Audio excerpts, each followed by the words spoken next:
నమస్కారం TF6 PM news కి స్వాగతం. ముందుగా ముఖ్యాంశాలు చూద్దాం. తెలంగాణ రాజకీయాల్లో ట్యాపింగ్ టెంపర్ కొనసాగుతోంది.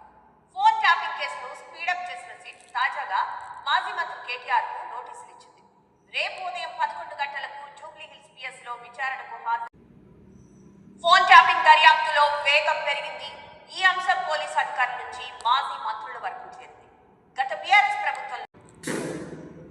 ప్రభుత్వ హయాంలో అక్రమంగా ఫోన్ ట్యాపింగ్ చేశారనే ఆరోపణలున్నాయి. మావోయిస్టుల కదలికల పేరుతో ప్రత్యర్థులపై నిఘా పెట్టారని వారి ఫోన్లు కేటీఆర్ కు సిట్ నోటీసులు ఇవ్వడంపై మాజీ మంత్రి హరీష్ రావు ఆగ్రహం వ్యక్తం చేశారు. ప్రభుత్వాన్ని నిలదీస్తున్నామనే నోటీసులు ఇచ్చారని ఆరోపించారు.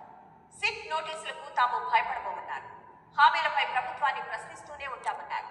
రేవంత్ రెడ్డి డైవర్షన్ పాలిటిక్స్ చేస్తున్నారని, మున్సిపల్ ఎన్నికల్లో తమని అడ్డుకునే ప్రయత్నం చేస్తున్నారని మండిపడ్డారు.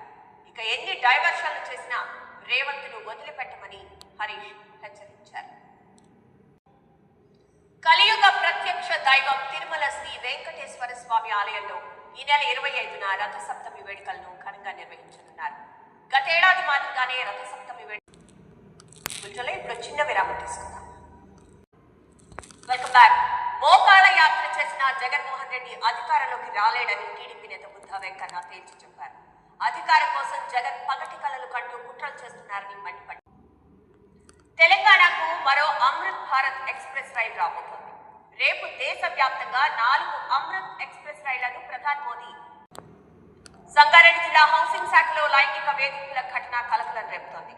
అవుట్ సోర్సింగ్ మహిళా ఏఈలను లైంగికంగా మానసికంగా వేధిస్తున్నారని, ప్రపంచంలో అతిపెద్ద చేప జాతికి చెందిన ఓ తిమింగలం విశాఖలోని రిషికొండ సముద్ర తీరంలో. ఇవి ఈ బులెటిన్ విశేషాలు. మరో బులెటిన్లో మళ్ళీ కలుద్దాం. అప్డేట్స్ కొనసాగుతూనే ఉంటాయి.